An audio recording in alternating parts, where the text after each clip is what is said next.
Excellent, thank you. So, from trout, we go to walleye. Some of you are probably waiting for this one. With walleye, I'm going to start by talking about stocking, and there's lots of it in 2018, totaling almost 150,000 fingerlings in Sawyer County.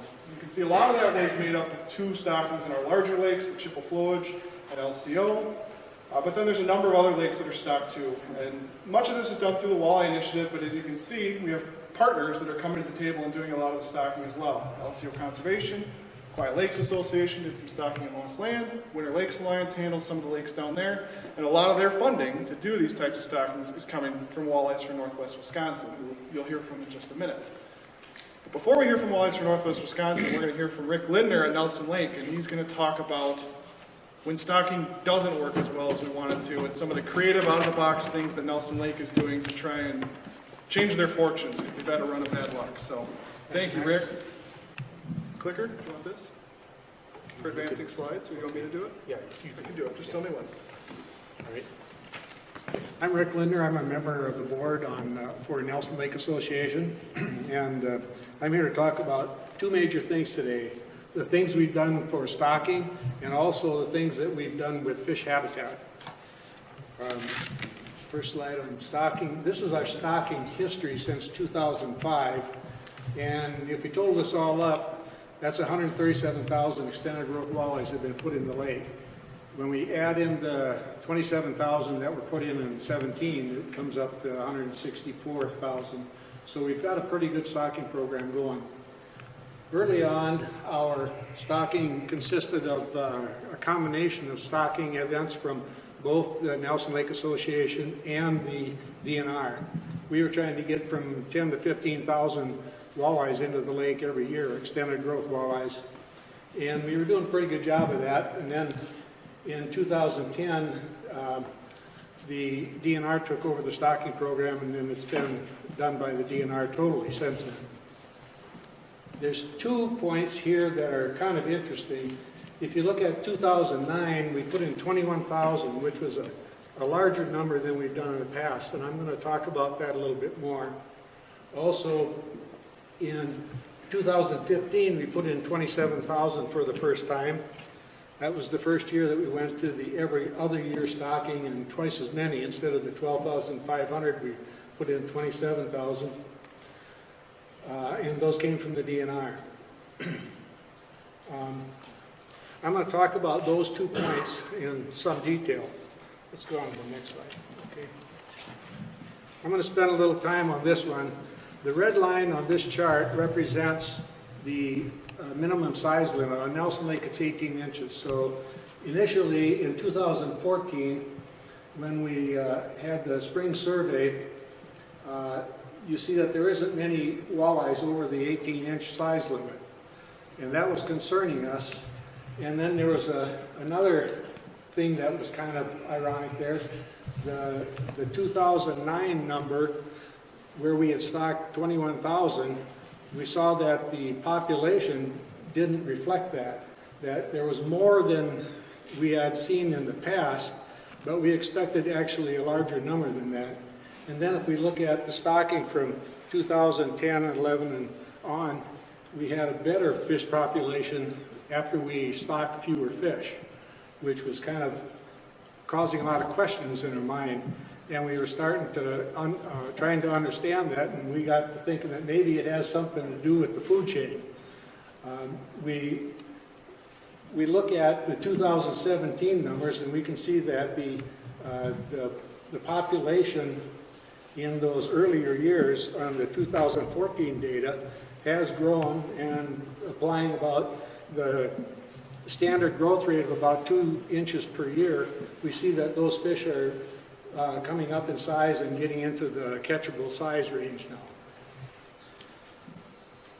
When we were looking at this data from 2014, the 2009 numbers were the most concerned there. We just didn't see enough population increase for what we were stocking, so we started looking at different things we could do. The first thing we thought was that maybe we should do something about the food chain. So the first attempt that we did to do something about that was in 2015 and 2016, we started looking at that 2009 data and decided that one of the best things we could do is try to increase the sucker population. We had noticed that there wasn't many suckers in the lake anymore. We used to see a lot of them in the spawning areas every spring, but that was, they've kind of disappeared. We weren't seeing them there anymore. Also, we used to see a lot of little bullheads, swarms of them, and those weren't there anymore. So we were wondering if stocking the suckers would help it. So we did a stocking program in 2015 and 2016 where we bought 1,000 large suckers and put them into the lake. It cost us about $3,000 each year to do that, and the size range was from 8 to 14 inches, and in each of the suckers were having one of the fins were clipped so we could tell whether or not they were doing some good. And it looks like the data that we've acquired from that, it looks like we increased the sucker population about 10%, and therefore we're increasing the food chain population about 10%. And that didn't do any good for the 15 stock walleyes, but it should help from 16 to 17 and on as we go forward in the future. It should help us with our food chain. Going back again, looking at the 2015 numbers, in 2015 we stocked 27,000 walleyes for the first time. And when we looked at the survey results from the electrofishing survey, we found out that the quantity of the survival rate in there was very low. Even though we stocked twice as many as other years, the survival rate was very low. We should have had a lot more fish in that red box, but they weren't there. So that was kind of a second indication that we were having a food chain problem.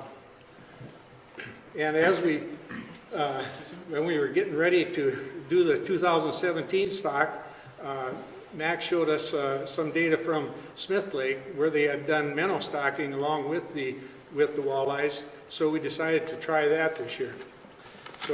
So this summer we put in a whole bunch of minnows along with the. Go to the next one now. We put in 27,000 walleyes in 3 different locations on the lake, about 9,000 in each location. And we put in along with them about 200 pounds of minnows along with the walleyes in each of those locations. That was about 300,000 minnows in each location that went in along with the walleyes. That cost, it cost the association about $2,100 to do that. So it was cheaper than doing the suckers, and hopefully we'll get some better results. If the results from Smith Lake, where they increased the survival rate of the walleyes by 10 times, if that produces here, we'll have a lot of good results, but we won't know that until next fall when they do the electrofishing survey next fall. The next thing I want to talk about is our fish habitat project. We started in 2012 a program that we called Fish Sticks, and the Fish Sticks program basically is putting trees into the water along the shorelines. We noticed that the old wood that used to be in the lake has all fallen to the bottom now, and there isn't much of it around anymore for the fish to use for cover in the spring. So we started putting in these clusters of trees. The early years, first actually 3 years, we put in clusters of trees where we put in about 5 trees in each location, and we would cable them together with steel cables and cable them to the shoreline. To do that, we had to get the forestry department to allow us to cut the trees on the state forest land, and then we had to get a backhoe in there to bring them out to the road, and then we had volunteers from the Lake Association help us drag them out onto the water, get them out on top of the ice, and then we had a backhoe come in and place them into these tree structures like this, and then we would cable them all together and tie them up to the shore. In the last 3 years, we took on a little different approach. We saw that the fish sticks that we were doing were staying put very well, and when the ice would go out, they would drop in, and there was no movement of them. So we started trying a different approach where we just took a single tree and drop it and tied it to the stump, and that seemed to work pretty good. Where in the first, in the earlier years, it was costing about $1,600 for us to do about 200 trees and get them into the areas that we wanted them, where this cost us about $160 instead of $1,600. So this become a lot cheaper and a much easier approach to get the wood back into the water. This is basically showing you how we drop a tree and we just tie it to the stump with steel cables. This is a map showing the areas where we've done the fish sticks projects. The first ones are up in the red. You see it up in the upper right corner. That was the first year, and then we went down into what was called North Bay. There's a couple of places where we did the next 2 years on the left side of the chart. And then we started doing the single tree drops, and we worked along some more of the shoreline and around the big island.